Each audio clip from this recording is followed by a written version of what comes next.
2 years ago, I had a very serious flu. In some way, it got into my heart muscle and caused heart failure. You know, she was feeling sick. She drove herself to the doctor, and the doctor told her that to go to the emergency room immediately. We summarized her as primary, which basically we don't know, cardiomyopathy, weak heart muscle. She was treated medically and was able to be discharged home, only to come just a few days later with, again, deterioration of her symptoms of heart failure. And while she was admitted for the second time, she had a big heart attack.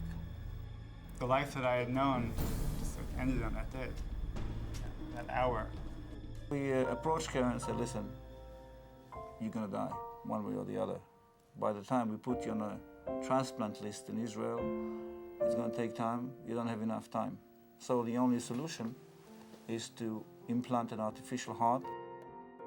Since they didn't have a heart available right then, and it was necessary right then, they gave me a machine, an electric machine called an LVAD. It's basically a pump. It replaces the pumping function of the heart. And it was like unbelievable success. Thank God I did very, very well on this machine. The clinical improvement was amazing. But basically, in the longest survival of this device currently is about 3.5 to 4 years. Once we realized that she's not going to recover, we put her on our transplant list, put her on a status 1, meaning the highest priority. And my doctors really, really took my health seriously. There were specific doctors who would sort of be on call for me, and a number of them gave me their cell phone numbers. I think this is one of the things that make this department so unique.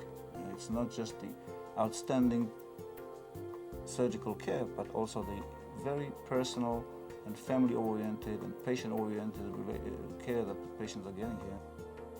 I was in camp. I was a counselor for 2 weeks, and my mother calls me and she goes, in 3 hours, I'm getting a heart transplant. We explanted the artificial heart, we explanted the own heart, and put a human heart.